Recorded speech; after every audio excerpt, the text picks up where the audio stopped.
I did not realize that I had to add myself in. That's the first time that's ever happened. Because I was just speaking.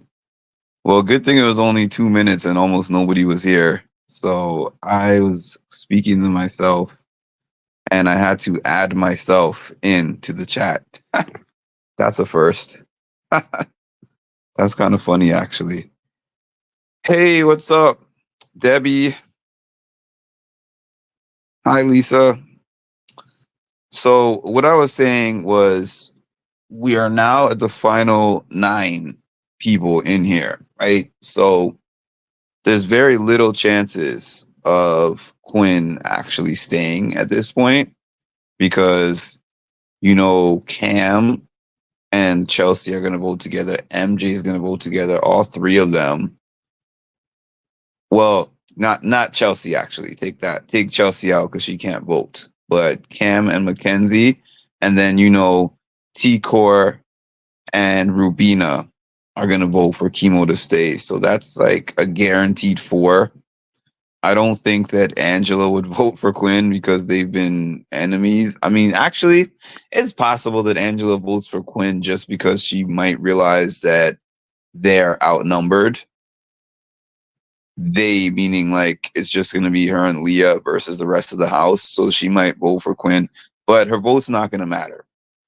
Unless one of those 4 flips, and even if one of the 4 flipped and it was like 3-3, Chelsea would vote Quinn out. So this is the part of the Big Brother game that I love because it's a real chess game to me. And the things that are happening right now and the way the pieces on the board line up is not because of what has happened last week. And it's not because of what happened the week before. Like people set themselves up in the early weeks.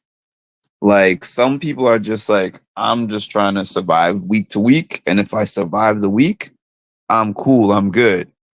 And other people are like, okay, who do I want to be in the jury house with me? Who do I want to have the voting power? Who do I want to align myself with in terms of final 2, final 3? And I feel like a T Core and a Chelsea are playing chess. And I feel like a Quinn and a Leah are kind of playing checkers, in my opinion. Yeah, and I actually see what I can actually see happening is basically Leah's going up unless her or Angela win HOH. That's just a fact. Like I don't see anyone else not nominating Leah. And then Angela will probably be the default person next to her unless again one of them wins. And then I don't think anyone there, well, I can't say nobody would pull one of them off, but if somebody got pulled off, I think MJ would be next. I think MJ would be the next up because from who's left, we got the trio of T-Core, Chemo, and Rabina. And then we've got another trio now that formed, which is Chelsea, Cam, and MJ. But obviously, MJ joined that trio late. So she's the bottom rung of that trio. And then there's Leah and Angela kind of on an island together. But I think whether Leah and MJ get nominated together depends on who's in power. And I honestly wonder something that intrigues me so much, and I keep saying this every single week.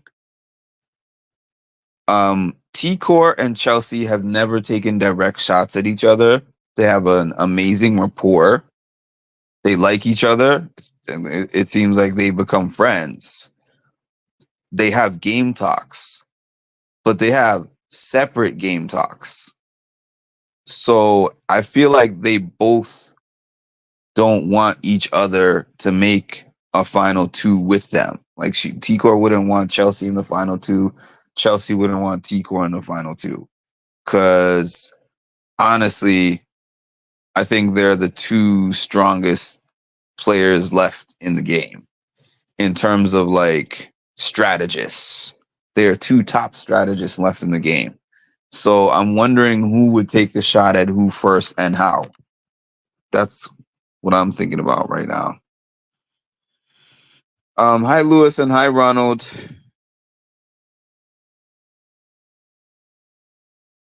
MJ needs to win. Yeah, the people like the group of five, which is the three, and then Cam and Chelsea. That's kind of who I'm seeing as the safe zone right now. And MJ, Leah, and Angela are in the must-win category. Like they're only staying in if they win a comp.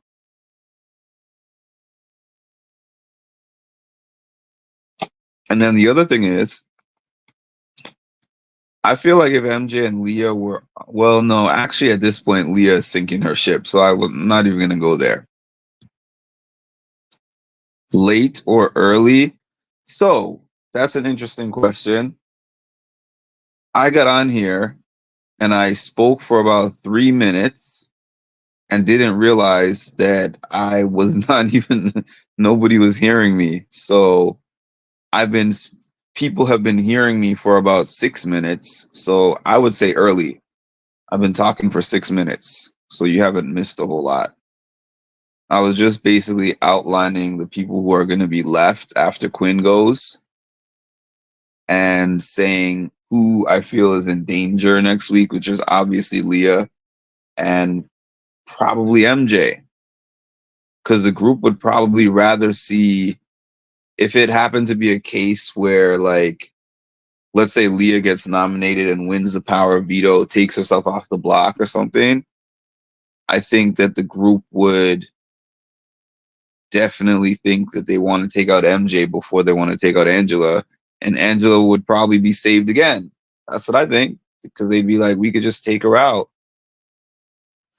Yeah, a lot of people are saying the double evict is coming next week, and I can't. Yo, I love the scrambling of a double eviction. It's like the greatest thing in the history of Big Brother. So, I can't tell y'all how much I love double eviction nights. Like those just get me so hype because especially after the first one, because somebody wins the first one on live TV, they get all excited and then they have to do the whole process and everything. And then they got the second eviction.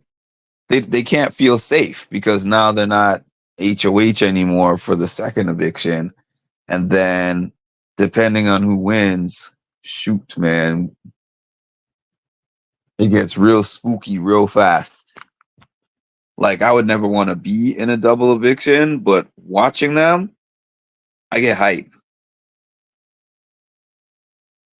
Oh, it's late. I haven't been up at this time in a long time. It's late, but I was on Big Brother Bry's channel and then he got off unexpectedly. So I was just up and I was watching the feeds and I was watching Quinn and Leah's swan song where Leah was sounding so sad and talking to Quinn and being like, if you leave, I'm cooked, which is pretty much true. Quinn was like, oh, don't worry. We could just convince them to keep me in the game and then you and I could just win out the comps until the end. And we could be sitting in those final two chairs. And it reminded me of like the end of Titanic with Jack and Rose, where Rose is like, we made it. Oh, goodness.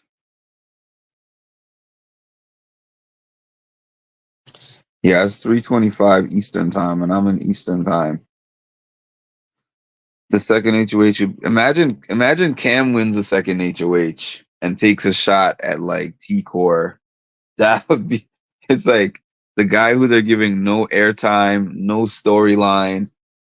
all of a sudden wins an HOH and then gets a chance to make one of the biggest moves in the game. Ain't gonna happen. Quinn tried to help, but he won't fit on the door.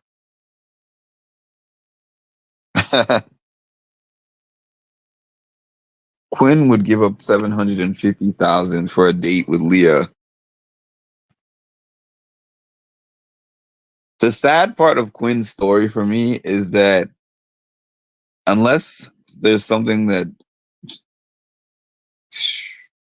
I don't know, unless there's just something that I'm just not reading, he did everything in this game for Leah. He let her run his HOH. He let her run all his decisions. And I don't even think he's going to have a chance with her when he leaves the house. Like the super fan falls in love and then simps his way out of 750K. Not saying that Leah was his only mistake, but as Justin would say, Leah was definitely Quinn's blind side in this game.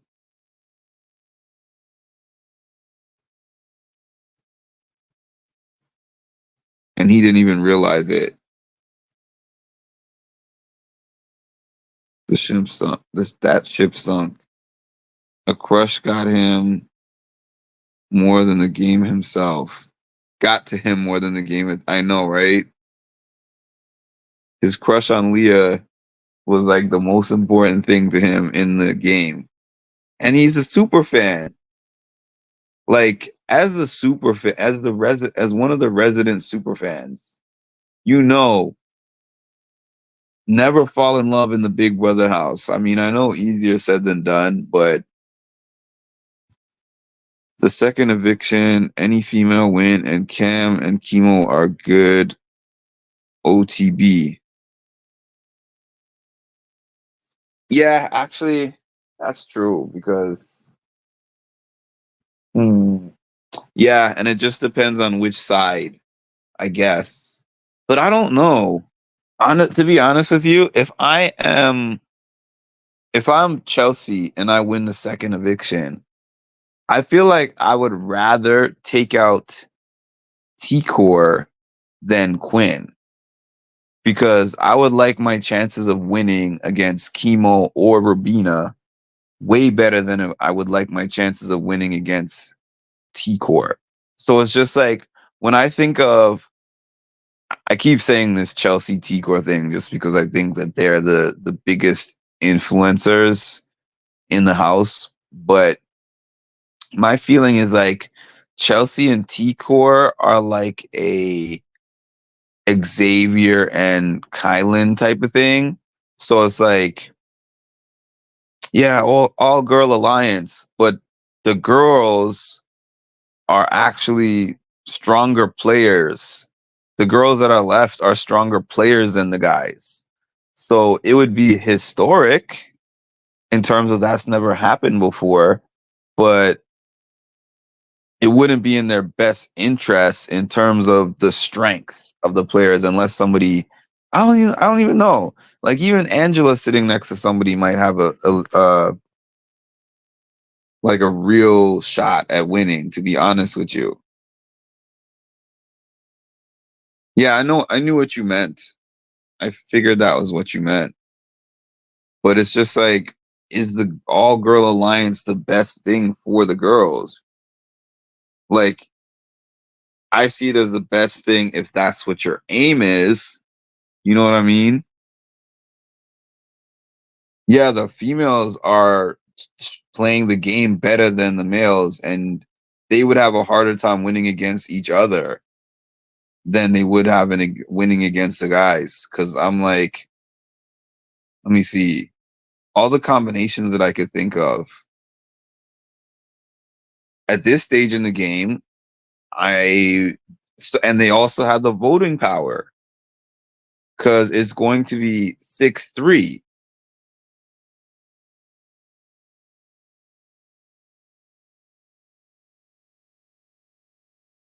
So I don't know. I think it's a very slim chance. It's a slim to none chance of any of the guys getting to final two, though. I do think that. I think it's definitely not going to be two guys. And hmm,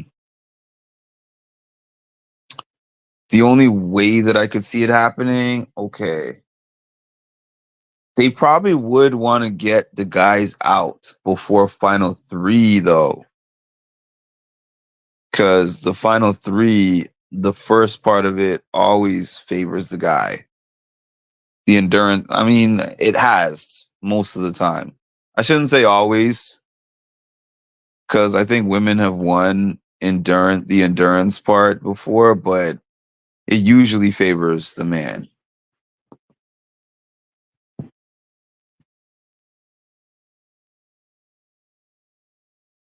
I mean, Sarah, there's such a slim possibility of that happening. I mean, because especially now that he's connected to Leah, and Chelsea was just talking about that. She was like, I feel so bad that Quinn is gonna have to go home. But she was like, he threw away his game for Leah. And he was just and Chelsea was just like, if I keep him or if we keep him, his goal is to keep himself and Leah safe. So him being here is bad for our games, especially her game, for that reason.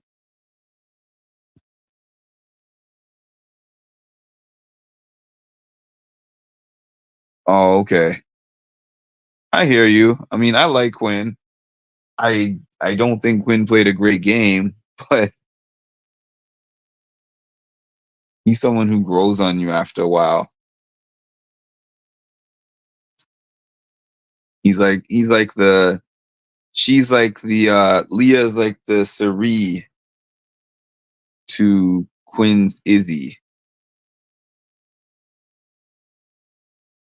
Quinn is the Izzy and Leah is the Sari. This is what I'm saying, Sarah. He hasn't gotten any action. He hasn't gotten a lick of action from her, and he still threw away his game for her. That's wild. Like Corey threw away his game for America, but at least he got some action before he left, and they're still together. Surprisingly,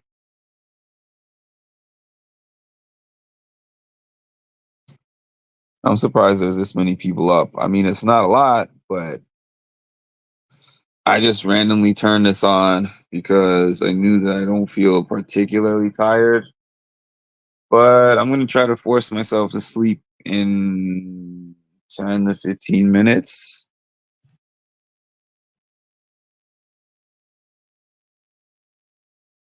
I was just watching the feeds earlier. But yeah, what would be real interesting is if Leah or Angela actually were to win HOH. Because it's like, who? Okay, Angela more so than Leah. I guess Leah would be interesting too because she would put up T-Core and Chelsea, and that would be something else. I just wouldn't want it because I personally have been rooting for Chelsea this whole game. So Angela winning, I wonder who she'd put up. Might be the same too.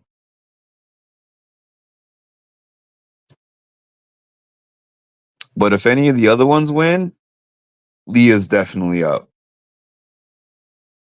Angela's possibly up next to her. And MJ backdoor option. Those are just my thoughts.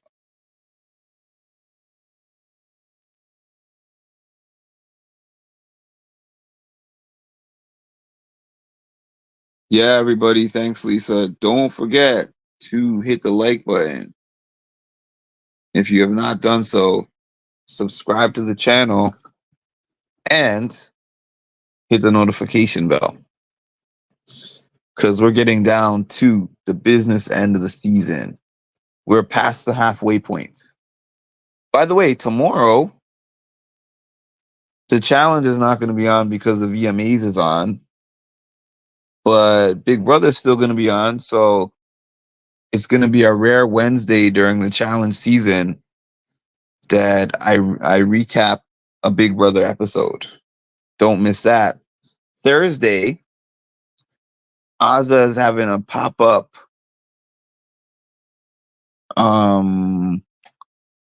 Big Brother watch party for eviction night. So I've decided to go to that. We'll see who's there. I don't know which guests are going to be there, but those are always cool. Those are always fun.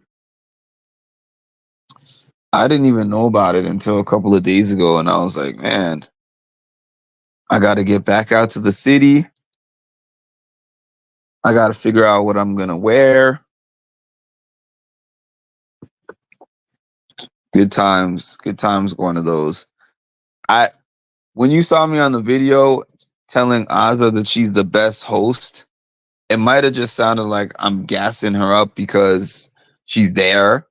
But honestly, I go to a lot of Challenge Mania events. I've been to way more Challenge Mania events for anyone who watches the challenge. Way more challenge events than a Big Brother events. And the Big Brother events are run better. That's just the honest truth. Like the challenge events, I like the challengers more because I know them more and I like the show more. But in terms of how the events are run, the organization, the chaotic lines is just mayhem going to those things. It's like going to Comic-Con. I still remember the first challenge event that I attended, and I was in this line to speak to Mark Long. And then I got near the front of the line, and this guy gives me like a forearm shiver. Like it wasn't a strong one, but it was enough that I could feel his forearm going across my stomach. And he was like, I'm a Diesel patron. And I was looking at this guy crazy, like, what does that mean? It means that he is somebody who subscribes to the Challenge Mania podcast and pays one of the top subscriber tiers. So he has like access to certain things that they do, and then they speak on Zoom. But that means nothing to me. I stood in his line like, you're entitled to speak to Mark Long before me without standing in line because of how much you pay for your Patreon account. I was heated. I was like, don't touch me. But then I just realized like that's how those events go. So when I go to a Challenge Mania event, I prepare for it to be a WrestleMania also. I want Chelsea to win. I would say T-Core too, with those she does annoys me. Chelsea is very jealous of Cam, and you can tell when MJ and Leah are with him. Chelsea needs to stop worrying about Cam. I think she's worried about both, but I think that she prioritizes the 750K. My problem is with Quinn is him and Leah said they want to get rid of Chili's. Did you hear them tonight? Quinn asked Leah if he would simp into the end. Simp into the end. Quinn needs to get a clue already. The girl does not like you, buddy. He's just not that. Not he. She's just not that into you. He was even jealous of Tucker and Rabina and made a nasty comment about them playing tonsil hockey. She's right though, Miss Lisa D. It would get Leah's game worse. Sarah SMH. Good morning, Colleen. She is right, except she's been isolating with all. Yeah. You just can't quit her. Yeah, but what I was saying is, I totally lost track of what I was saying. But what I was saying is like Oz's events, they're very well run. They're extremely organized. Um, I mean, as organized as those events can be, they're still fan events. So there's still some level of, I guess, things get crowded sometimes and a little bit of chaos in there as to be expected at a fan event. But as far as fan events have gone, when I compare the few Survivor things I've been to and the several challenge events I've been to and Oz's maybe four, I think four events that I've been to at this point, she runs them really well. She makes sure to go around and speak to everybody. Some hosts do not do that. Some hosts are just like, once I've gotten you in the building, my job is pretty much done for the most part. Or it's like, I'm going to hang with the fans for a little bit and then I'm going to go in the VIP section with the fans that pay, with the cast and the fans that pay top dollar to get in here. But nope, with my $30, $40 tickets, I see her plenty because she walks around, she goes around the bar, she goes around, she goes to the dance floor, she goes to where the TVs are, she goes to where people are eating, she's asking everybody questions, she's taking a bunch of pictures. She does a lot. So I think she's an excellent host of these things. Despite the fact that she agreed for an interview with me, I'm never gonna stop saying this about these people because I have had probably over 30 people between never at a challenge event. I think I've only asked a couple of challengers, and I find the challengers to be more like, no, I already have a fan base. But Survivor, Love Island people, Circle, Big Brother, they all say, a bunch of them say yes, and then when it comes down to it, they just ghost me.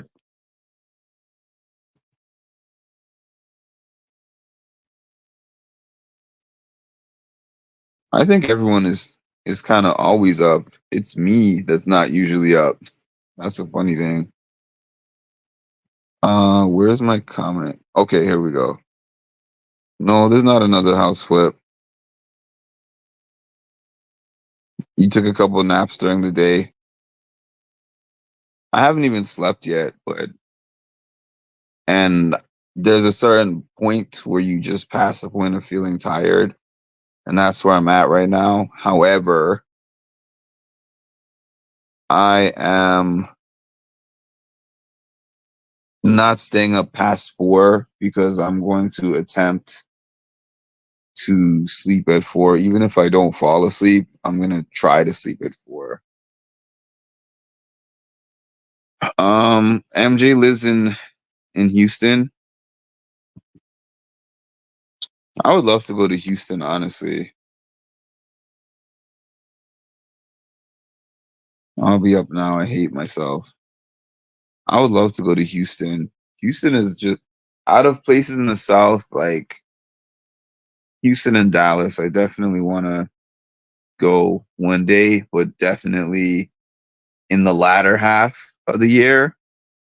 Not the latter half, not even the latter half, the latter quarter of the year, like sometime October through December is when I want to go to Houston.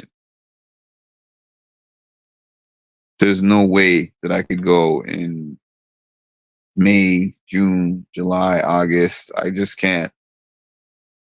Shoot, you know when I have to be up for work in 4 hours. I have 4 hours and 15 minutes until I have to be up for work. So I'm gonna be exhausted just like I was on what day did I stay up until 3? What are we, Tuesday? Yeah, I think on Sunday night I was up until about 3:30, 4, and I don't do good. I don't This is the funny thing. I don't sleep much anyways. Like I was talking to my trainer and he was asking me what time I go to bed because he was talking to me about nutrition, sleep schedule, training schedule, and all that kind of stuff. So I was telling him I go to bed at 11, and because he was telling me what times I should eat my meals. So I was like, I eat. He said, "When do you eat your last meal?" And I said 5. And he said, "And when do you go to bed?" And I said 11. So he was telling me, he's like, this is a problem that a lot of people make with their eating patterns, because he said a 6 hour gap between your last meal and when you go to bed is way too long, and you're definitely going to get hungry in that span of time. So he was like, have you considered going to bed at like 9 o'clock or 10 o'clock? And I was like, No, I've done it before. I was like, I've done it in the past. And he was like, so, because he was like, 8 hours of sleep is optimal. And I said, if I go to, my body gives me maybe 5 hours is about the maximum consecutive hours that I can sleep. But I'm good with 5 hours, believe it or not. If I get five, so if I fell asleep at midnight and I woke up at 5, I'm good to go. 6 hours on a really good day, but 5 hours on 9 days out of 10. 4 hours feels like significantly less. I can't explain it. Like 5 hours feels great. I wake up feeling refreshed. 4 hours feels like I'm Dracula.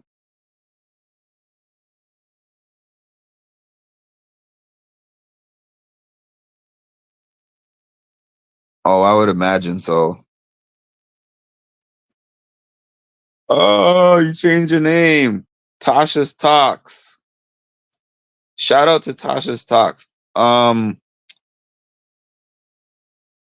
Lisa or somebody, would you be able to post a link to the episode of Tasha's Talks and the link to Tasha's channel if you can,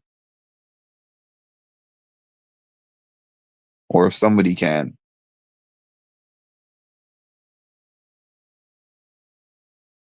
I know, right? Just can't sleep. Tasha had a great talk with me yesterday about Chelsea and Cam. And the part that I liked the most was the ending of it, where I asked her what she would say to Chelsea, like if she was talking to her younger self, and the advice that she said that she would give Chelsea of basically like, it's okay to take risks, she said. She was like, it's okay to take risks and it's okay to let your guard down a little bit. And I was like, that's a really deep statement right there.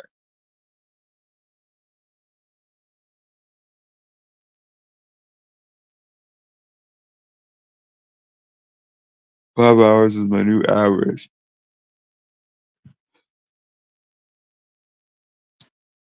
I don't sleep very well myself. I sleep, I get up, I sleep, I get up. Yeah, that's hard because then it doesn't really feel like a full sleep. No problem. Thanks, Lisa. That is episode 1 of Tasha's Talks. Now, if you don't mind, drop a comment and let me know what else would you be interested in hearing Tasha talk about in an episode 2.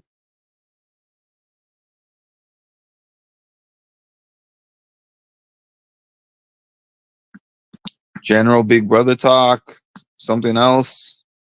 There's so many different things that can be talked about.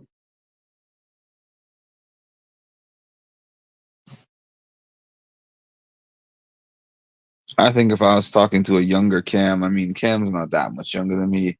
I mean, he is actually. it's, it's like he's not terribly younger than me, but yet he is. He is younger than me. Um, and I would be like, "Wake up, man!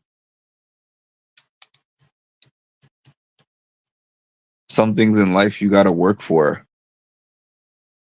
Like you might think you have all the time in the world because things come easily to you.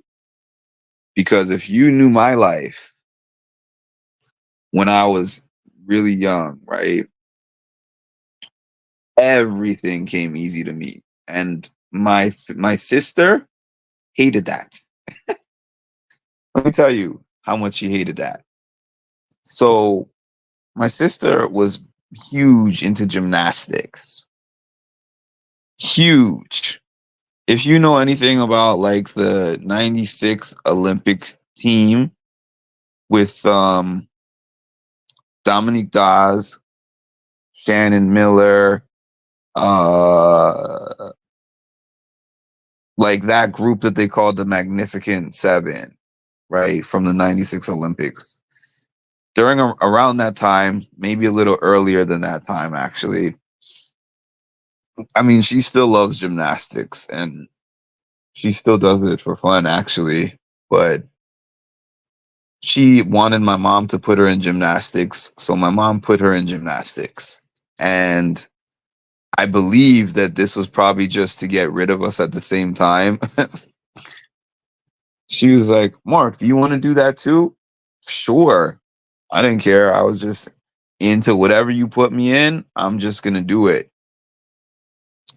So she put me into gymnastics. And then one day the teacher was like, you're a prodigy. I think that you should go to this special gymnast training to do competitions. And I didn't know what the word prodigy meant. And my sister knew what the word prodigy meant. Dominique Moceanu. Yes, I remember her.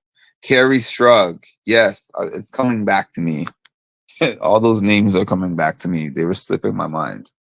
Um, yeah, so I remember getting in the car when my mom came to pick us up. I remember getting in the car and being like, Mom, what's a prodigy? And my sister was so angry because they never told her that, and I wasn't into gymnastics like that. Like I liked watching it, but I wasn't like I want to be a gymnast. I'm like I want to be a basketball player, baseball, football, like something like that. This was just something that I was doing because it was a chance for me to run and jump around. I didn't care what it was, but it wasn't like this is my dream to be a gymnast. So she was so angry at that. Um, when I started playing the saxophone, I won an award in a competition, like the first competition that I ever did for that. I have a book of piano competition wins for piano competitions, and I barely practiced for some of them. Right, but that was all when I'm a kid. Oh, hold on a second before I finish what I'm saying.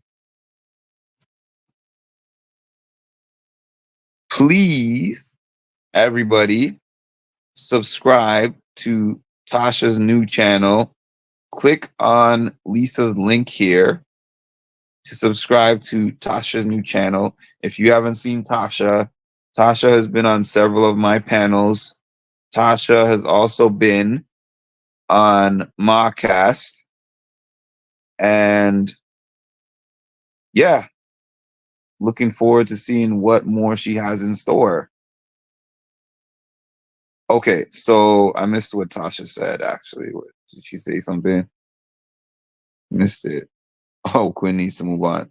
Yeah, so what I was saying, the piano competitions, the whatever sports that I was in, the music stuff. And then once I became an adult, you can't just win things just by being good at them. I don't remember why I started on that point, but that was the point. I just don't really remember why I started on that. But yeah, you can't. I realized as an adult that you can't win things just by showing up and having talent. Because there will be somebody out there that just works way harder than you if you choose not to work. And you'll be sitting there with your talent losing to somebody who just wants it more.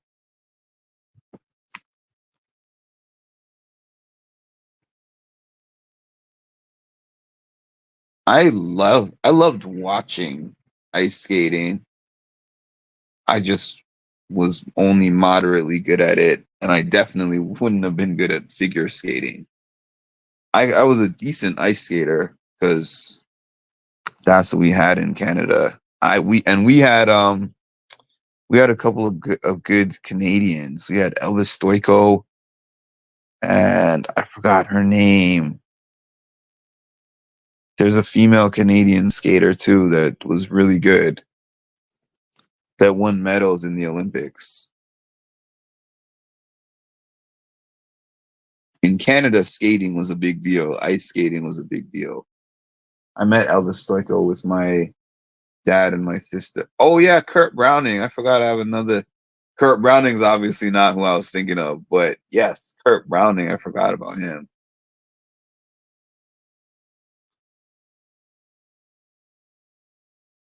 Oh, yeah, Tara Lipinski. I remember her too.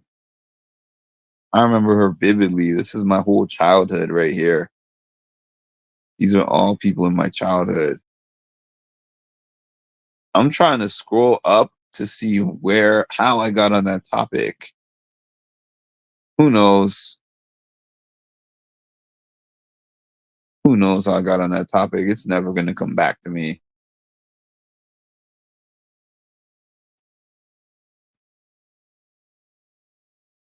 I remember, was he the one wasn't he doing backflips? Was it him? No, he was, what is it called? The triple shoot. I forgot what it's called now. I forgot I haven't watched figure skating in so long, but I used to remember the names to these moves.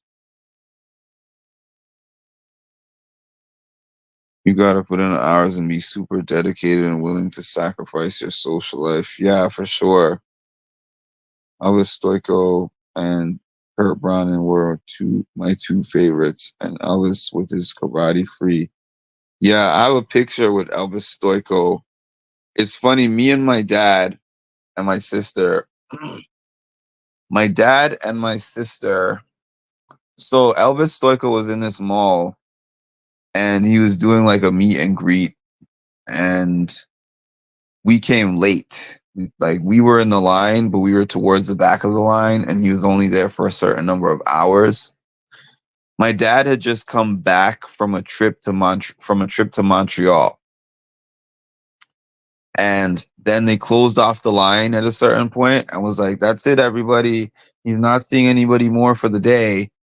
So then my dad went up to the security guy and he was like, we flew all the way in here from Montreal, and my kids are just dying to meet him." So he actually persuaded them, even though they had closed off the line, he persuaded them to let me and my sister go in and get a picture with him. Also, he took my sister and I to well, he didn't take us there specifically for that, but we had friends, family friends in Maryland, and he took my sister and I to this gym in Silver Springs, Maryland, where Dominique Dawes was training. I think this was prior to the 96 Olympics, if I'm not mistaken. And I don't know what he said to them, but he got my sister into the gym to actually interrupt Dominique Dawes' training session and have a conversation with her and take a picture with her. And I believe she even got an autograph. I'd have to ask her if she still has that. Oh, thank you, Lisa, because that prompted me to actually remember. Yes. Yes, that's exactly what it was. So, yeah, so I was better than my sister in gymnastics. And it's funny because my sister always worked harder than me.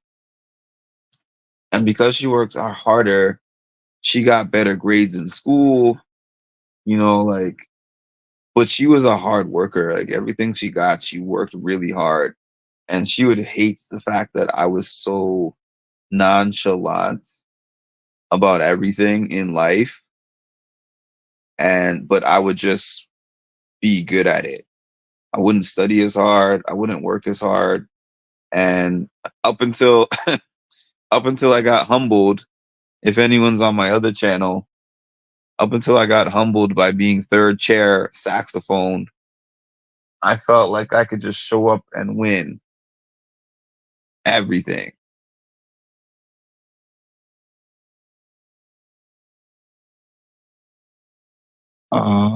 Who is that? I don't know who that is. Oh, you said currently. French guy. Y'all remember Saria? Is that her name? Saria Bonali? That was another one that I liked. Oh, I remember Scott Hamilton. Scott Hamilton was still skating in the 90s, wasn't he? You know what? I thought he was still skating in the 90s. Scott Hamilton.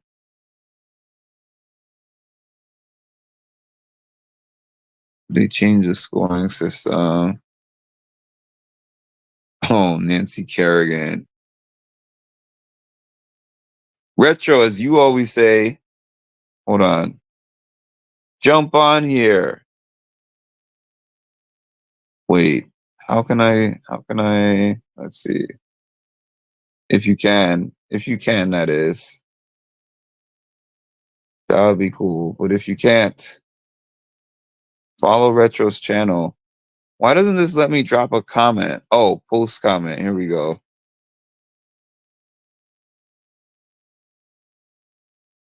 All right. Finally was great. He did, but not much. Oh, you can't. That's okay. And then, yeah, because I remember Scott Hamilton. I remember Scott Hamilton skating against Elvis Stoico before and Kurt Browning. So I guess he just was doing it for a while. Because I remember him from when I was watching skating, ice skate, figure skating.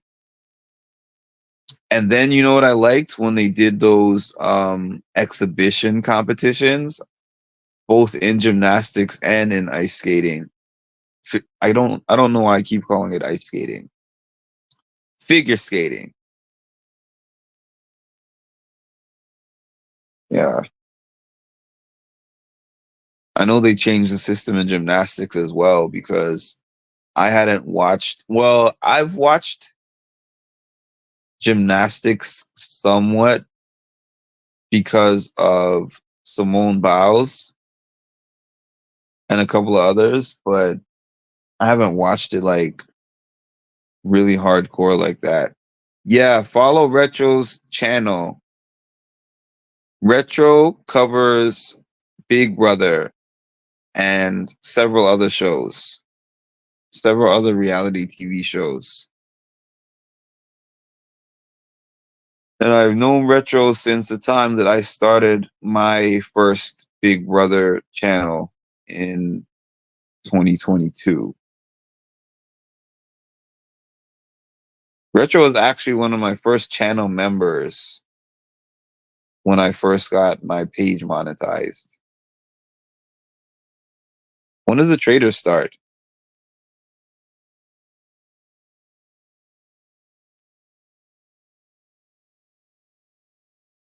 I'm excited for it too. When does it actually start?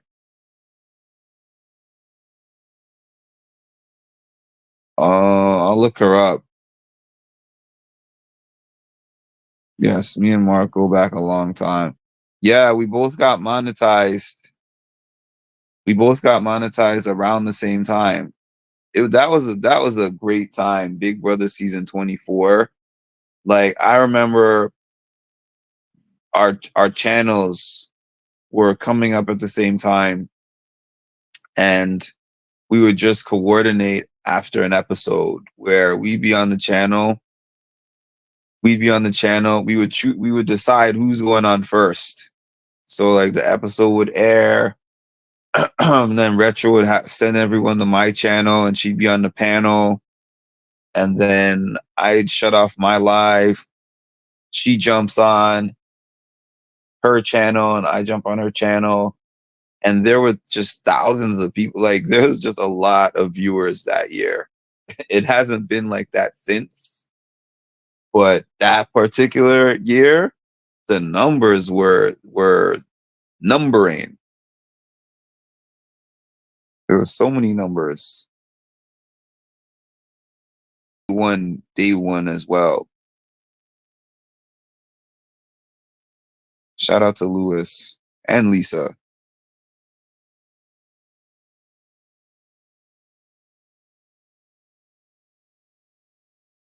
Lisa actually remembers my first. I didn't even realize Lisa was on my first live, but hey, Charicity. Didn't realize you were here.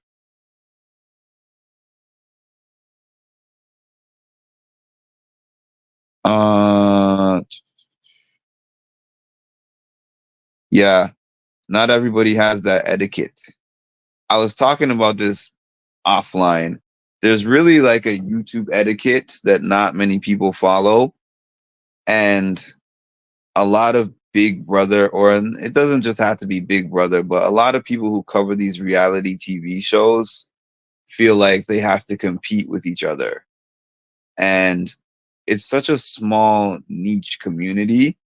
Like if I was to jump off of my channel and go on the next 10 Big Brother channels, I would see a lot of y'all on those channels. So there's no point in being like, oh, let me go on at the same time as you.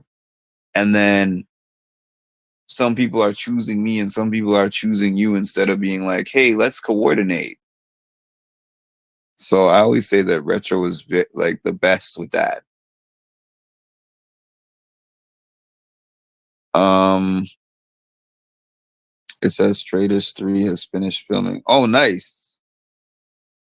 Yeah, I love having Mark as my co-host. Thank you.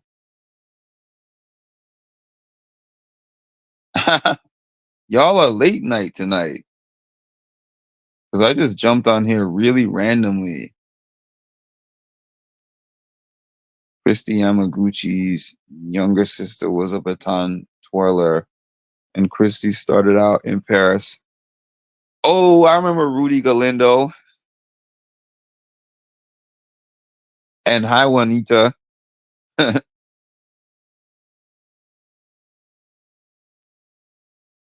guess nobody can sleep tonight. Dun, dun, dun, dun, dun.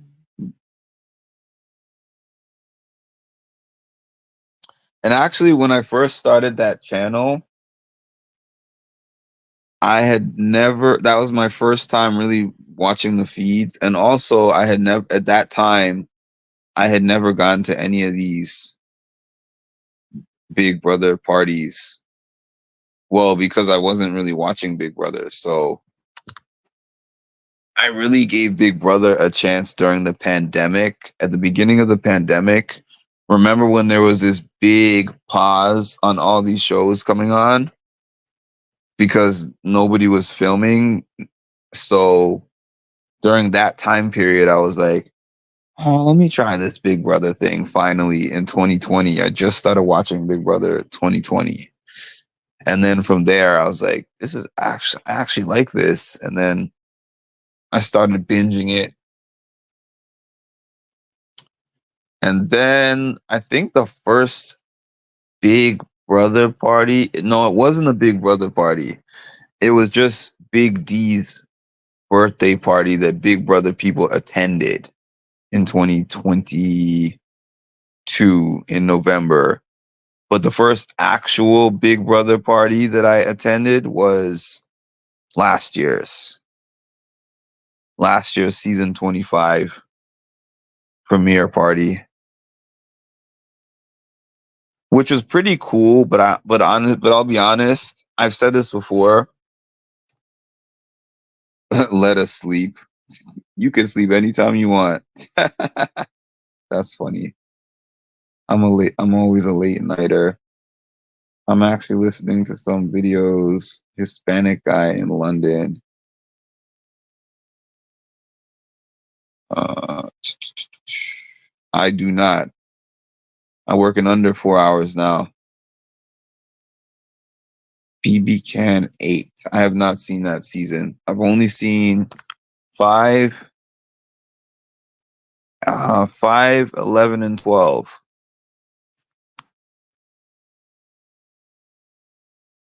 Oh yeah, but what I was saying was, it's not that fun to go to a watch party.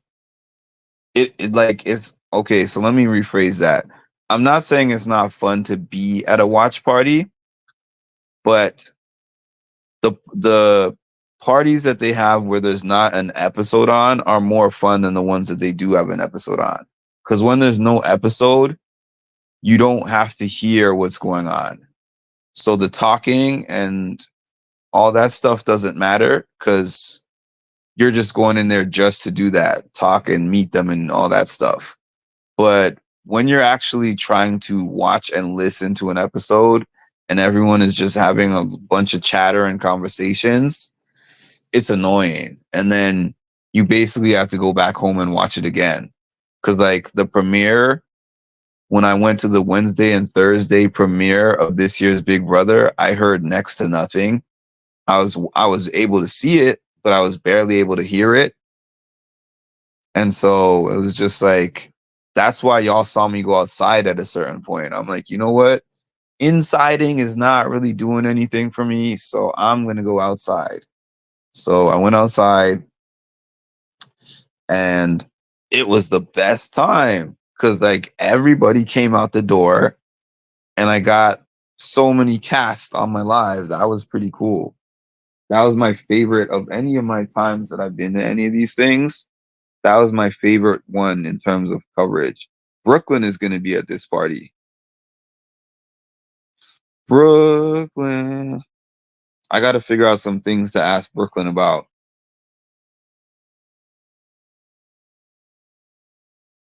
Oh yeah, Sasha Cohen. I remember her. I think she had a fall or something, right?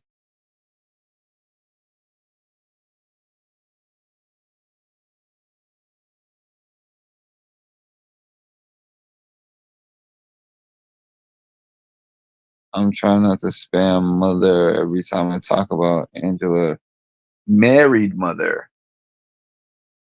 Angela is a married mother.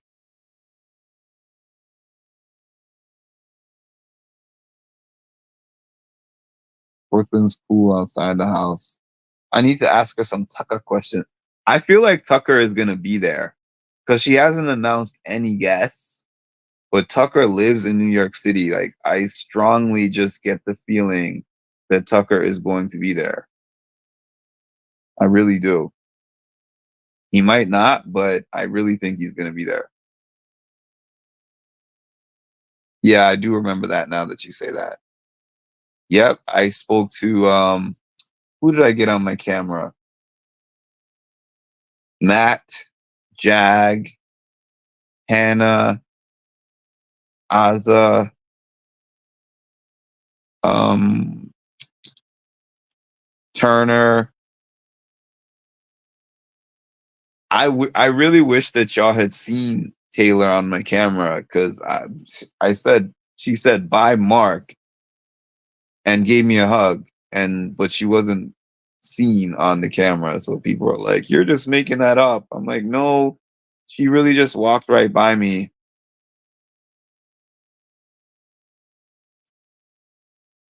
Ask Brooklyn about if the flat Earth is square or a circle. Tell Brooklyn that we're Kamzy fans, especially you.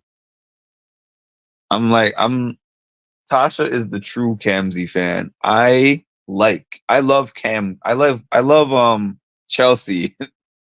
I'm not quite on the Cam bandwagon. Yeah, I've never met any of them. Janelle Kesar, Alyssa S. That's an interesting one. Good morning, Ed. Not that I don't like her, but I'm not dying to meet her either.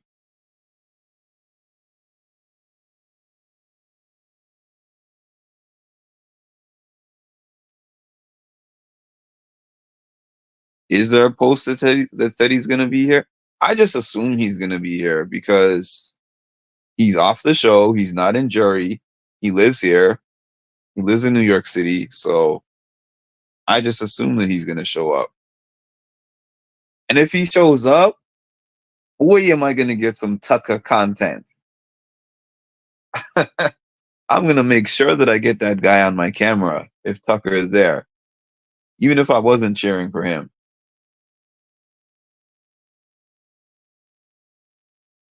Sounds like it should be amazing.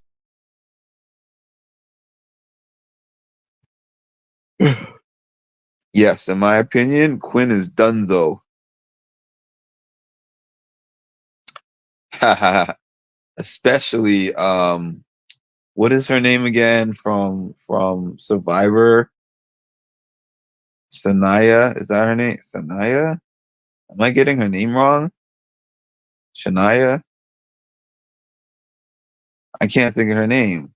Why am I forgetting her name? Sabaya? Somebody help me out. She was on the season with Bruce and she didn't like Bruce.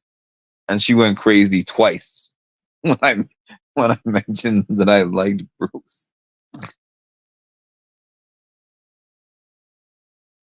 I feel CBS on. Yeah, I could see that. I could see them doing that. Especially when Julie was like, "You have a bright future, and I'm sure we're gonna see you again." Star. I'm trying to think of if I can remember a star that was skater. Star. Does not ring a bell. I can't think of her name. I do. What the? Why the? I don't know why her name is slipping my mind right now. I don't know. It's bothering me. It is actually bothering me. Hold on. I'm about to look it up. If Cass was here, she would remember. Survivor. What was that? 45.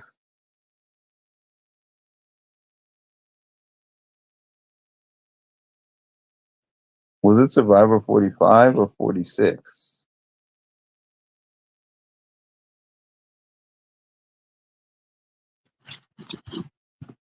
No, that wasn't her, was it? Katora.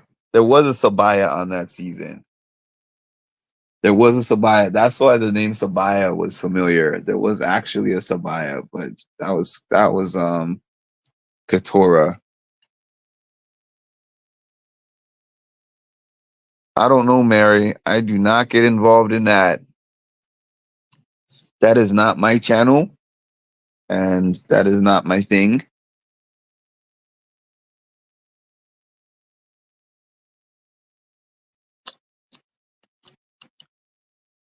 I support Retro though. She knows that, but she also knows that I'm not a part of that that other stuff. Yeah.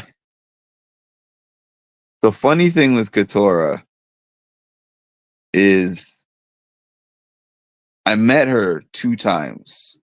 The second time she met me, she thought was the first time she met me. If I meet her a third time, she might think that it's the first time again. I literally had a pretty long conversation with her last year. I have videos and pictures with her and everything. I talked about my channel. I, I spoke to her about an interview, all that stuff. Then she walks out. I'm like, I met you before. I said, I met you before. And she's like, did you? I'm like, what? What do you mean, did I? I mean, I know that they meet a lot of people, but I don't know.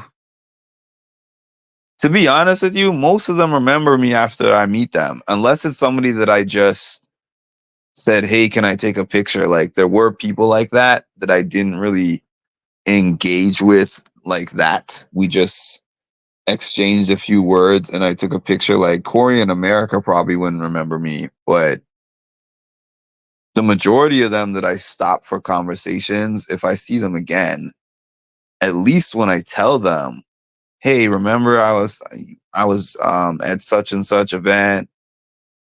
I met you, we spoke about whatever. It kind of prompts them to remember me, but she had no recollection. And the same thing happened with Big D, and that was crazy. Like, I met Big D, I want to say 5 to 6 times.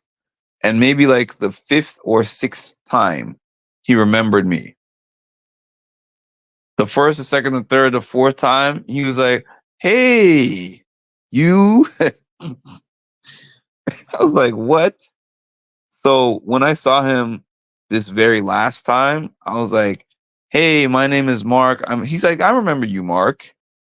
I was like, you didn't remember me the last several times. He was like, oh, I'm sober today. He's like, I wasn't sober any of those other times. Um, Oksana Bayou. They do, but the thing about it is, Katora, this is the thing. They do meet a lot of people, but some of them live in New York. That's why I'm saying that. It's like, so whenever they have a Big Brother event, all the New York people come and the Philly people. Whenever they have a Survivor event, all the New York and Philly people come. So that's why there's some of them like Big D, like Katora, like James from Survivor, like Chanel. Is that her name? Yeah, Chanel from Survivor. Um Wendell and Bryce. Like, there's certain people who I've met legitimately 6, 7 times at this point and spoken to them every single time. No, I would never forget Hannah Chatta. Hannah Chatta, I always tell everybody, is the goat of people that I've met. She wasn't even my favorite Big Brother player. Like, I liked her on Big Brother, but it's not like she was my favorite Big Brother player. But out of the people that I have met from these shows, she's number one easily because she's so down to earth. She doesn't talk to you like I'm a star and you're just some minion. Like, the first time, I've mentioned this before, because of what's happened to me with a couple of people, from more than a couple of people, several people from the challenge, where I go up to them thinking that I'm going to have a conversation, and then they give me like a few words of an answer and walk away from me. I was like, oh, so I guess what I'm going to do is, instead of being like, hey, I'm your fan, I was like, think of about two really good questions. Like, if I only get 3 to 5 minutes to talk to this person for the whole night, what would be two things that I want to ask them? So the first time I met Hannah, that's what I did. Because I was thinking, I'm probably going to get two good questions to ask her.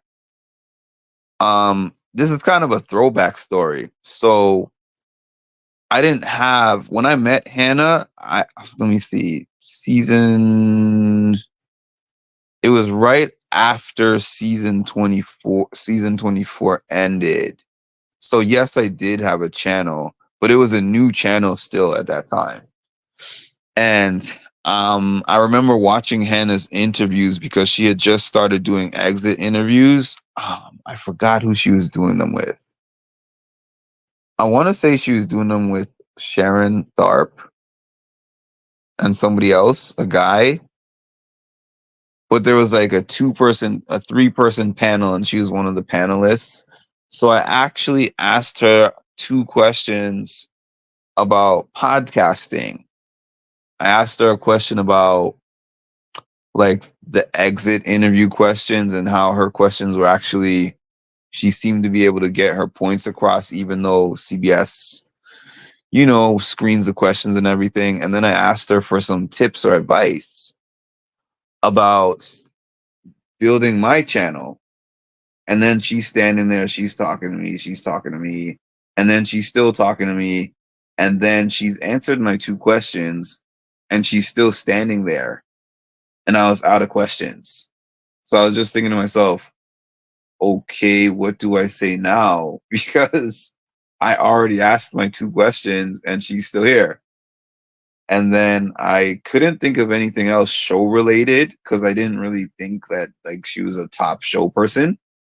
So I just started talking to her about whatever, and she stayed and spoke to me for a while, 10 minutes, 15 minutes. And the next time she saw me, she was like, "Hey, Mark," gave me a big hug.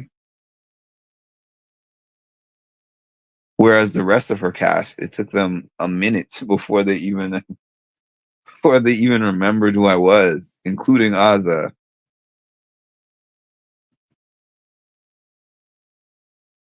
Star Andrews. I don't remember her.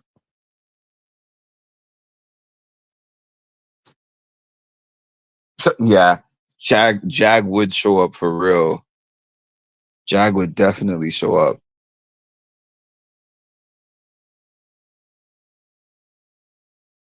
Man, I'm at almost like my challenge bucket list is complete. Because in a year span, I met CT and Cara Maria. That's it. I don't need anyone else except for Wes. Maybe Wes would be the one that just completes it, but I'd be cool if I never met Wes because of the fact that I met 2 out of my 3 favorites. I got the vibe, and I wasn't a big. I know, right? I became a bigger fan of her after the show. Funny enough, heck no for Laurel. But I met Bananas and CT. I met a lot of the big names for the challenge. Bananas was actually at the first one of those things that I went to, and I was surprised at how nice he was. So let me say this. In terms of like a overall fandom, it's not as big. I agree. But in terms of when you go to an event, the challenge is bigger than Big Brother. And not in the sense of the show itself is bigger than Big Brother, but the challengers, because of the fact that they go on the show several times and they have like these fan bases that have been following them for years. Like Big Brother as a show altogether is more popular than the challenge as a show altogether. But the Big Brother players pretty much get forgotten and lost in the shuffle after a couple of years. Unless they were somebody who was just iconic. You have to be an icon to remain popular like 3 to 5 years after your Big Brother season or your Survivor season for that matter.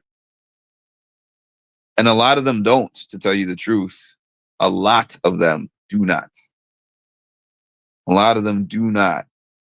Let me see. Out of the people that I met, if you watched Love Island, Cinco was one of the nicest people that I ever met, surprisingly.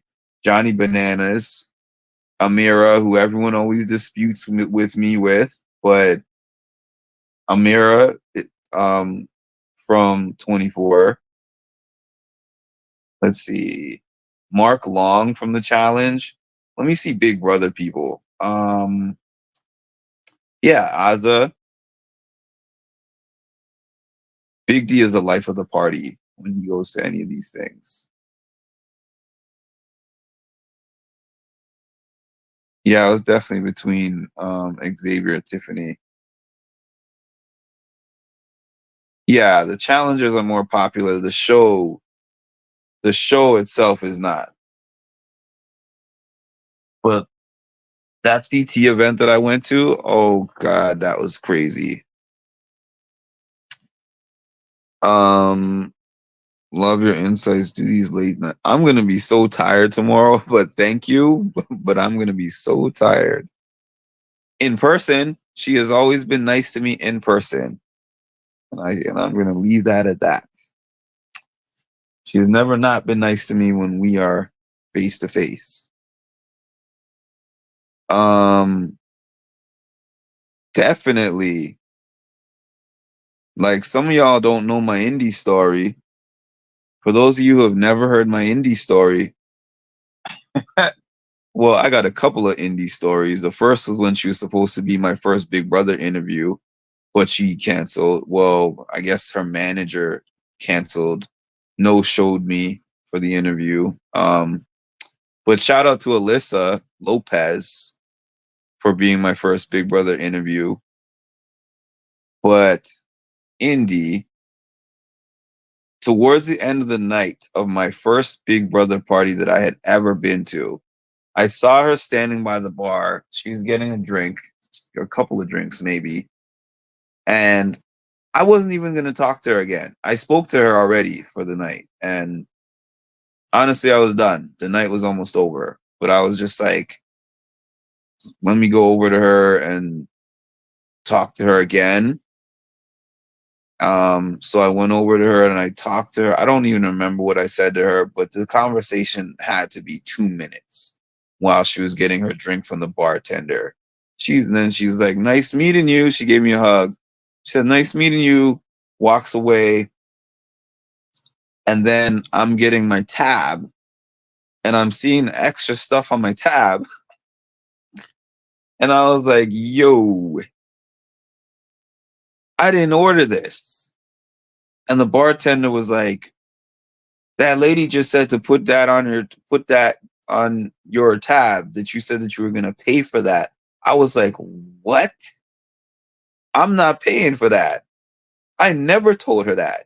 Like you just assumed that because I was like, oh, I watched you on the show, that means that I'm gonna buy you a drink. And the funny thing is I told Amira that, and like Amira is her good friend, and even Amira was laughing. Amira was like, no, she didn't.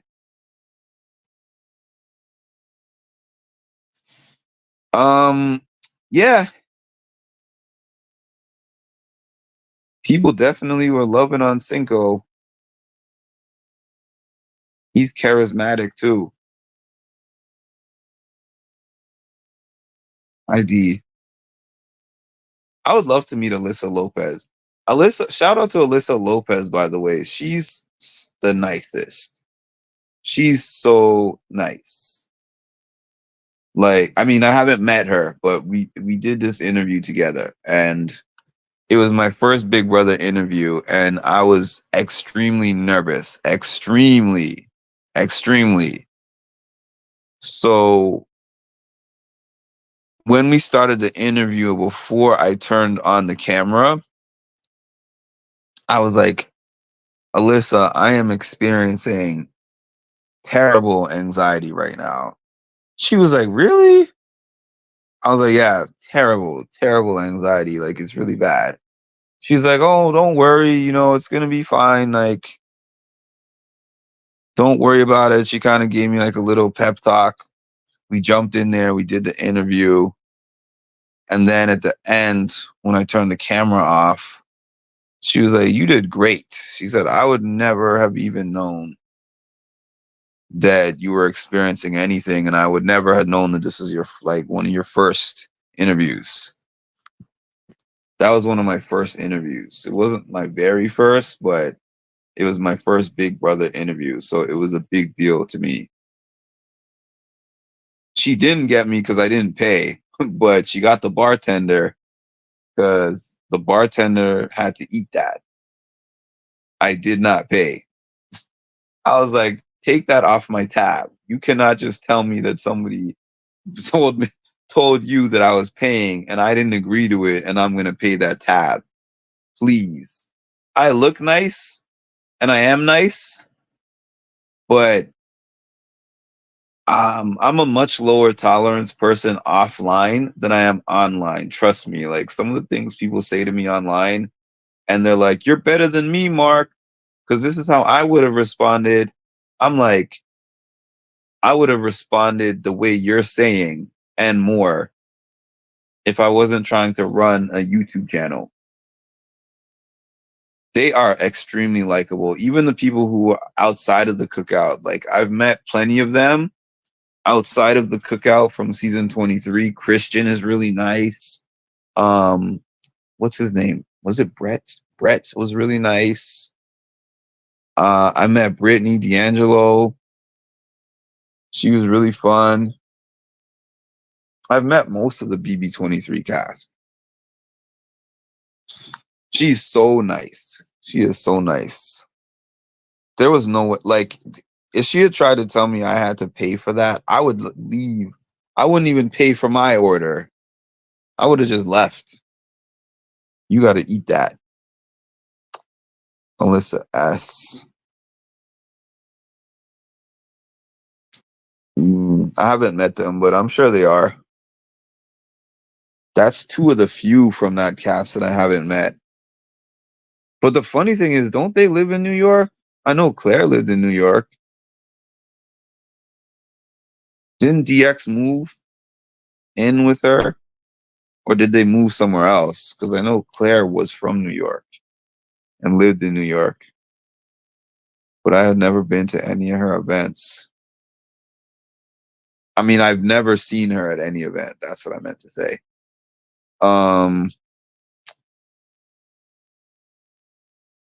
Yeah. Yeah, I don't watch The Amazing Race, but I did know that they won. And I tried to watch that season, but I just couldn't get into it. I don't know.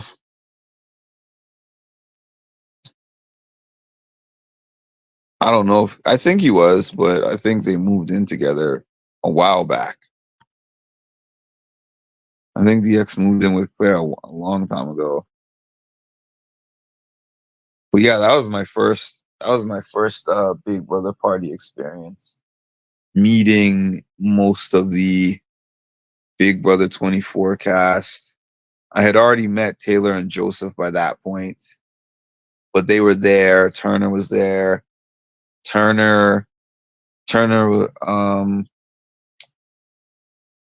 Turner was one of the people that I spoke to the most. I text him sometimes. Turner. Um, yeah, because when I was doing my interview with Hannah, I was trying to do like a prank, so he helped me with that. Love Amazing Race. He did. He went on the challenge. He was on a season of the challenge. What was it? The Challenge USA? Yeah, he was on there. He was on there. Alyssa Lopez was on there. Tiffany, Aza, and Xavier and Kylan. They were all on one season together, and Hannah was an alternate for that same season, but she didn't get picked. Okay. I stayed on way later than I said I would. Yeah, he's nice, and his girlfriend is his fiance, like, is extremely nice. Also, I have a whole video about it, Mary. You should check out the video. I made a video about that. The best experience. I always say it's a mixed bag. Only a few people on here know about this experience, and I'm not even going to talk about the details or the person publicly, but it can become difficult when you become friends with people from the show, people from any, reality show. When you actually become friends with them,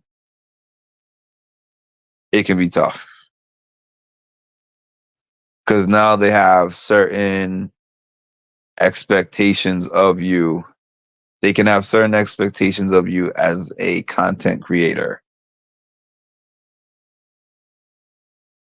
And one such situation put me in hot water, and it was tough to bounce back from that. I still haven't fully bounced back from that. I have. I'm not saying it took me out like that, but it's rough.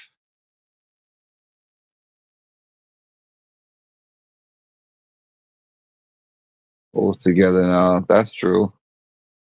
We thought that DX was gonna be with Hannah. Yeah, he was on the challenge CBS. Good night, Debbie.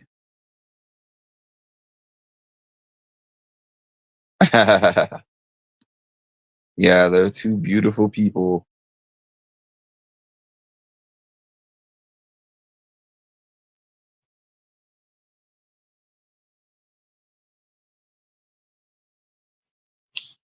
Yeah, it can be tough, but for the most part, the thing about it is I have kind of learned to keep more of a professional distance. Like, I would never be in that situation with Hannah, for an example, because anytime I see her, we have great chats. Like we connect well, but that's it. Like we connect if I see her at an event, and it's like, see you at the next event. See you at the next event. So I don't have that responsibility to her. Not that I have ever even said really anything that she would be upset about, but I'm just saying, in the event that I had something to say about something related to her, I could say it unfiltered. I would think twice if the person was actually my friend, like my personal friend.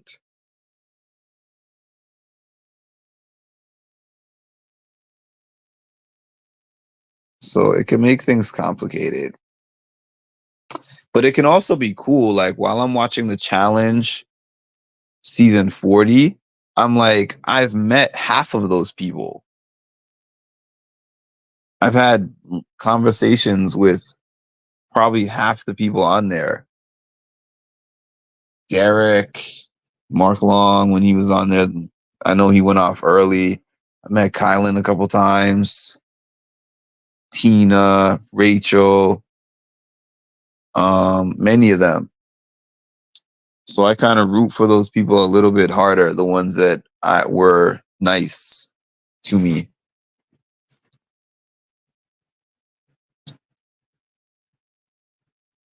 All right, y'all. I'm gonna make it an even 5 o'clock.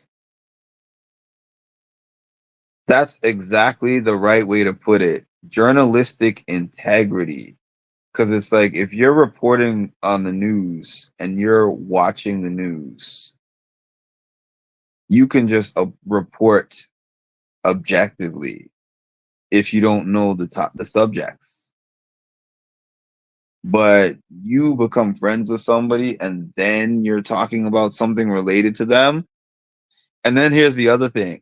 Here's the other thing that only people who are watching might understand this conceptually, but only people who have had this actual experience would fully understand this. If you become friends with not necessarily a challenge person, but just like any reality TV person, right? and then you start speaking to them offline. Like your conversations are not online, they're not on camera. So then you start to really dive into some conversations. So you'll talk about life. Then they'll talk to you about some things from the show. Then they'll talk to you about some things from their personal life. And if it's somebody that you've interviewed them, and then the interview is like an hour or two. Then you've talked to them personally, and then you might start to forget, all right, which part of this was something that we talked about in the interview, and which part of this was something that we just talked about offline. And then you could get on the camera and be like, oh, yeah, this person. Oh, yeah, I know this person. And you say something, and then it's like, oh, shoot, this was not a public knowledge.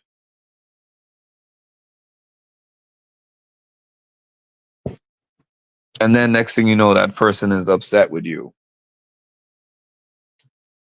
So yeah, that's me basically saying what happened without giving names.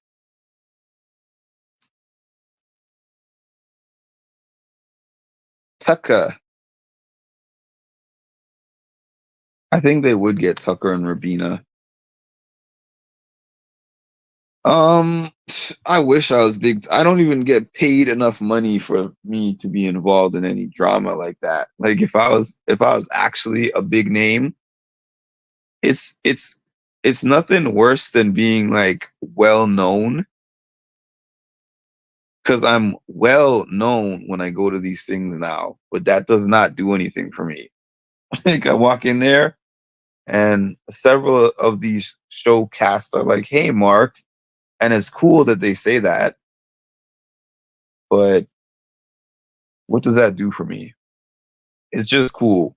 It's just cool, like being recognized, but I still go to my 9 to 5 job and slave away every day. Chelsea and Cam, that would be funny to see. Yeah, so honestly,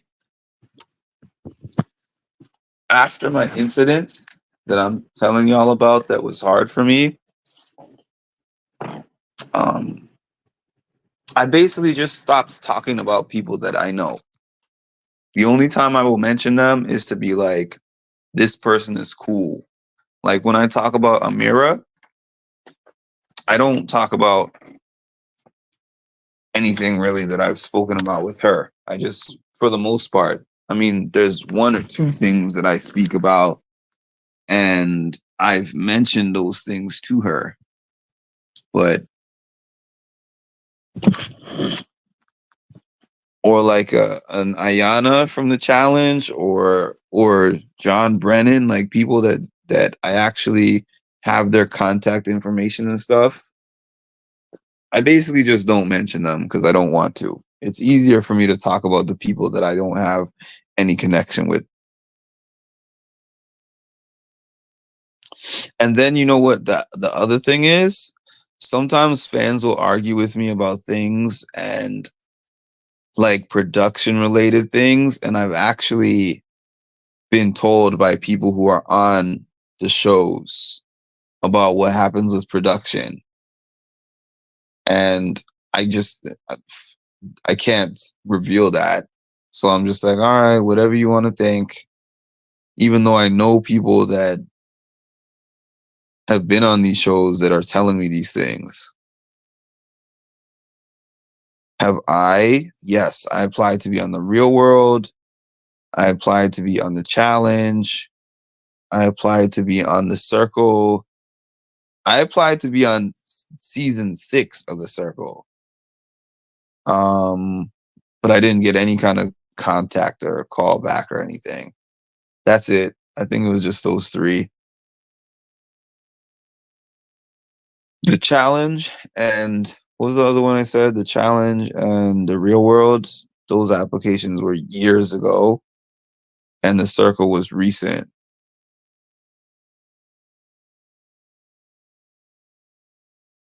Well, thank you for saying that. I mean, I don't feel that way, but I appreciate you saying that.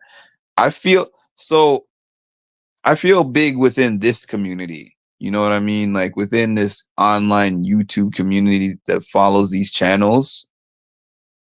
I feel big in that sense, even though like my channel is not the biggest numbers, but a lot of people know me regardless of the fact that the numbers are not the biggest of anyone who does these things. But within that community, it's like I'm known, but it's not like that gives me any pull.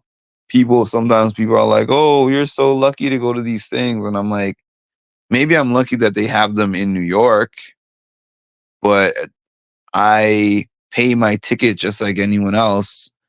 They don't invite me. They're not like, "Mark, are you coming?" I just see them when they post them online and buy my ticket and I show up. Yeah, I agree. I agree.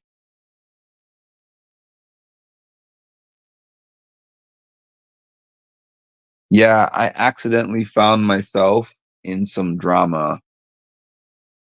I shouldn't say accidentally. It was probably preventable on my end. But when I say accidentally, what I mean is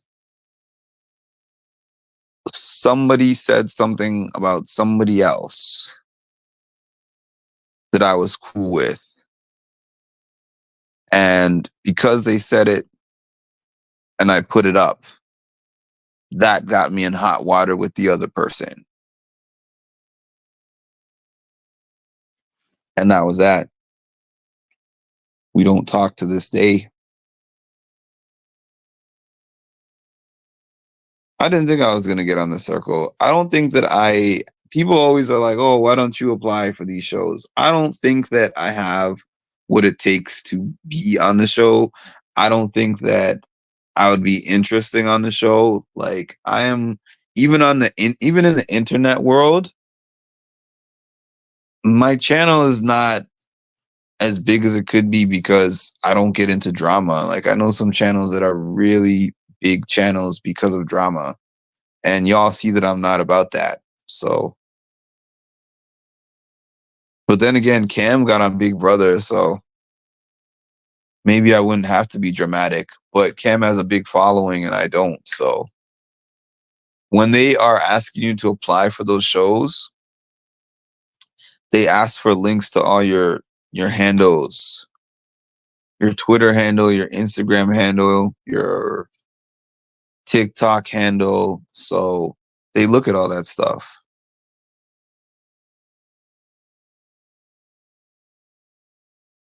I'm trying to make it to 5, y'all. I'm tired. I'm trying to make it to 5.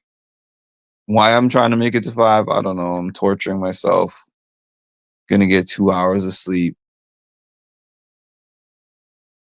2 to 2.5 to 3 hours of sleep. Please, God, let me wake up in the morning on time.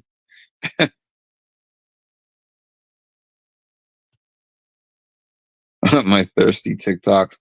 When I was on my music and mental health channel, um, people used to make comments like that all the time. That's funny.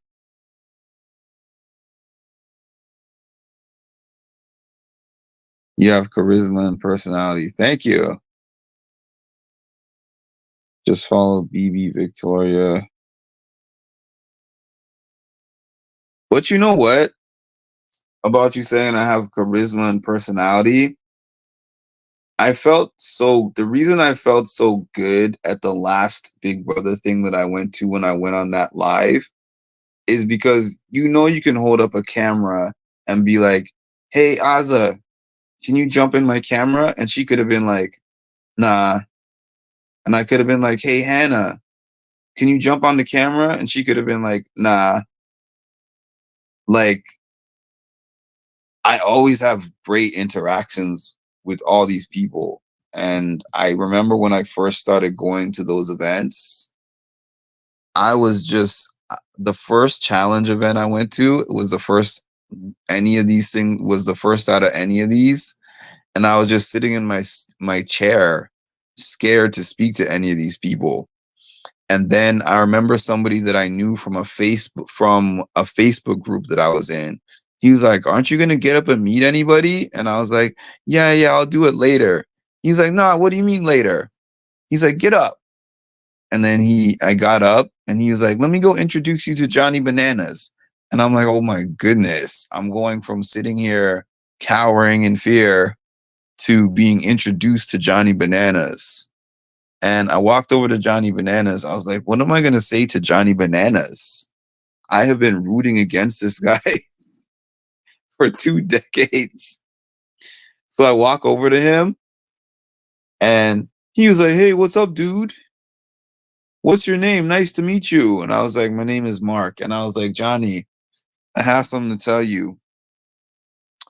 He's like, "What's that?" And I was like, um, "I'm a lifetime West fan." He was like, "I'm effing sorry, dude." He was like, "Man, it must suck to be you, honestly." And I had a big laugh over that. And then we just started talking about past seasons and rivalries that he had and wins that he had. And then from there, I moved over to Mark Long. And from there, I went over to Derek. I think Ryan was there that day. But yeah, I started to realize that not everybody has those interactions.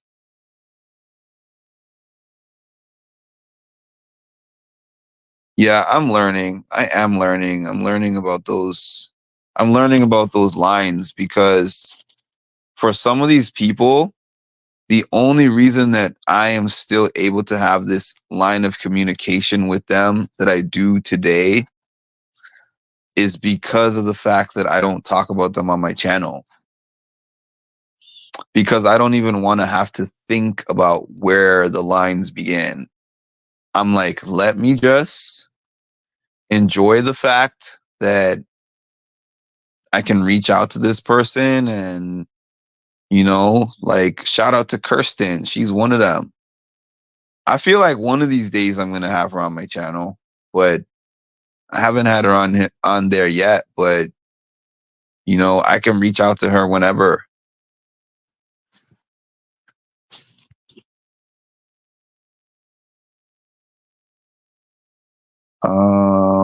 So many people have to apply. Yeah, that's true. I'm not really adamant about being on any of these shows, so I literally only applied for the circle because people kept bothering me to do it. They were like, "You should try the circle. You should apply for the circle."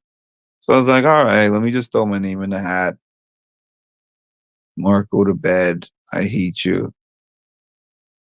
Hey, Colleen. Bananas gets it. Yo.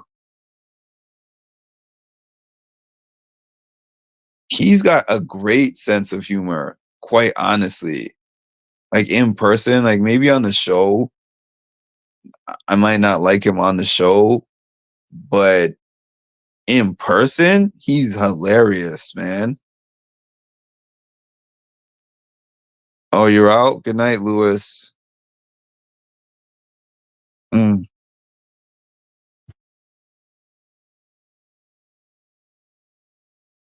Yeah, but my point was he was like the first person I spoke to. That was my first event. And then I think the second thing that I ever went to was Big D's party, and there was so many of them there.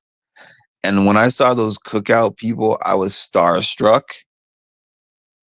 And I don't get that way anymore to tell you the absolute truth. I was like that with Cara Maria, and I was like that with CT. But that's because these are people that are they transcend their shows to me. Um, and I was kind of a little bit like that with Taylor the first time that I met her, before all the drama went on.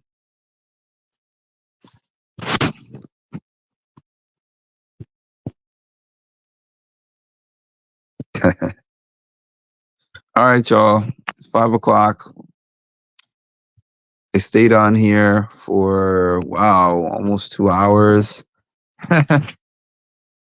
I lost sleep for y'all, but I had fun. So appreciate you. And please make sure to like, comment, subscribe, hit the notification bell.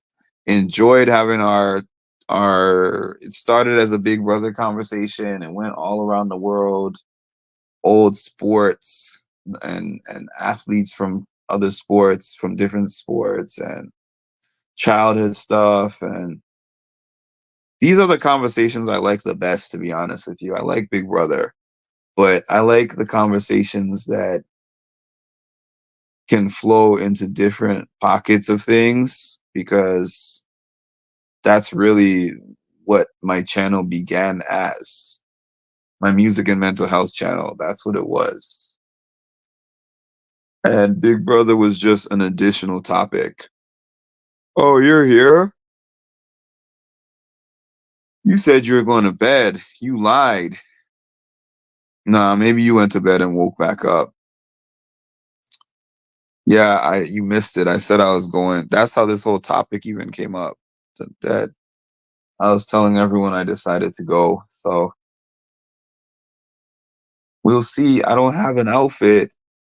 I'll have to figure something out. I will have to figure something out. You had to. You're the Lisa. Brian is. Sorry, I said Bree like 3 times. Brian is the Lisa of the chat right now. Because if you don't know Brian, which you probably don't, Lisa is always the person who jumps on and makes me feel bad about the fact that I said I'm just about to leave. I don't know. I was in Old Navy the other day, and most of I just seem to have just missed their end of season sale. I was like a week or two too late for the end of season sale, because I always go into Old Navy end of season for my winter clothes, end of season for my fall clothes, and end of season for my spring and summer clothes. Yeah, you know that, Lisa. The famous Lisa. No, not Big Brother Lisa. Like Big Brother fan Lisa, who I think fell asleep on us because she was here. She's one of the first ones on here today. Canadian Lisa. Oh, that's what she's known as. I'm going to call her Canadian Lisa the next time I see her. Hey, Canadian Lisa. How's that dollar coming along? How's that Canadian dollar coming along? Feels real 60 cents ish. Yeah, that sounds about right. Lisa falling asleep in the chat. All right, y'all. Take care. Have a good night. I'm going to try to get my 2.5 hours and see where that takes me. And I agree, Bri. And have a good night.